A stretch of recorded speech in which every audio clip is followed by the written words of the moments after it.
For this first episode, I picked a Windows 3.1 game that immediately caught my eye while browsing the list. I've always had a soft spot for trivia games and game shows, ever since playing the BBC Micro version of Trivial Pursuit back in the 80s. So when I spotted an interactive music quiz called RadioActive, complete with bright, vibrant screenshots, I knew I had to give it a go. Released all the way back in 1994, RadioActive only covers music and artists from 1961 to 1985. I wasn't born until late 1977, so a fair chunk of the questions are about things that are well before my time.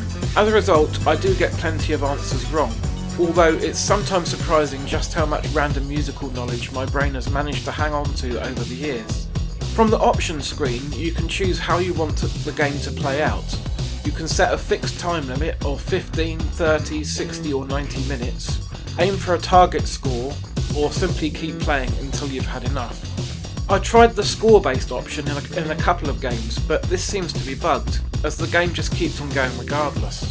The time limits do work properly though, and I'd strongly recommend setting one, as the game can get fairly repetitive if you let it run on too long. The game show format itself is straightforward. You pull a handle to spin a wheel, which will usually land on a 5-year period, something like 1976 to 1980, and then you choose an easy, medium or hard question depending on your confidence. Harder questions are worth more points, 100, 200 or 300 respectively, with any remaining time added on as a bonus. Answer correctly and you're given a second challenge, identifying a song from a short instrumental clip with the lyrics removed. You're presented with 16 possible options, and a correct answer here nets you a hefty 500 points, plus the bonus time. Here is your song.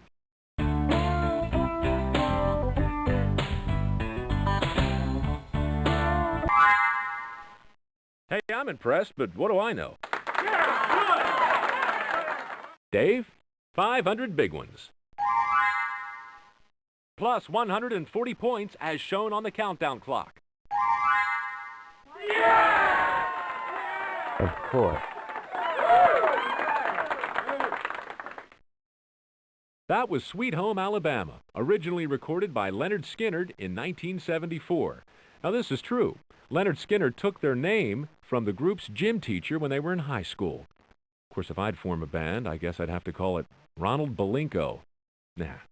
Sweet Home Alabama. Occasionally the wheel lands on a video question instead. In these you'll watch a clip of someone talking about a famous musical artist they've worked with, and you have to work out who they're referring to from the clues given. It was the summer of '73 in New York City. I was her lawyer. She invited me to come to the recording studio where she was working on her next single. We went into the control room and she told the engineer to play the tape from the top. The vocals weren't on the track yet, so she sang the lyrics for us. The title was Killing Me Softly with His Song, and just being there in that moment was magic.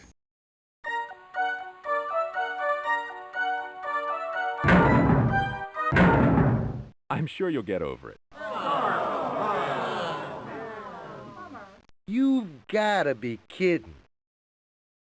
That was Michael Ashburn, lawyer for Roberta Flack.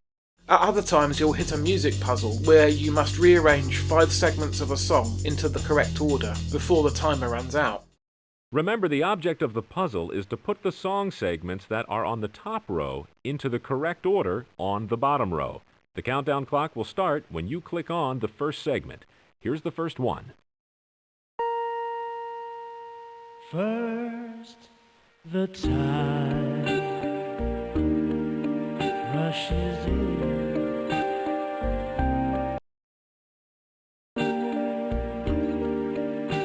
Out to sea,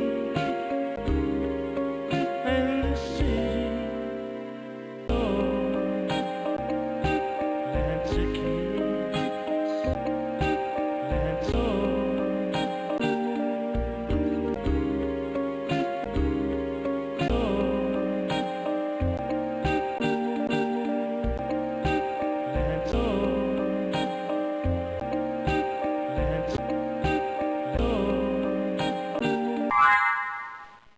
That's correct.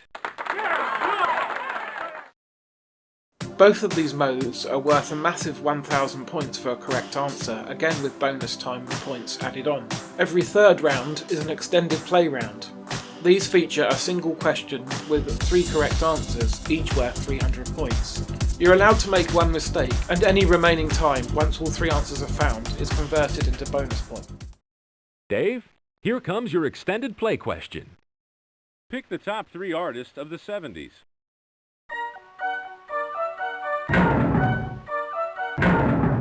I'm sorry, but that's not it. No way! The answers are Elton John, Chicago, and Wings. In multiplayer games, a wrong answer normally gives the other players a chance to steal points, except in extended play rounds, which are unique to each player.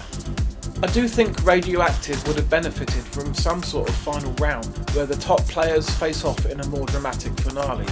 As it stands, things can start to feel a bit samey after a while. Presentation-wise, it's very much of its time, with cheesy F&B clips and long stretches of static screens, but there's plenty of eye-catching colour, and the fake quiz show framing is fairly convincing. There's no getting around the fact that this game is showing its age. Most early CD-ROM titles do, but it still offers a few hours of fun for music buffs. It's also far more enjoyable if you can rope friends or family into playing it along with you. I'm giving RadioActive a RetroGrade score of 3.5 out of 5. Thanks for watching this episode. If you enjoyed it, please consider leaving a like, subscribing to the channel and sharing the video on social media. Another edition of RetroGrade for the win will be along soon, but until then, take care.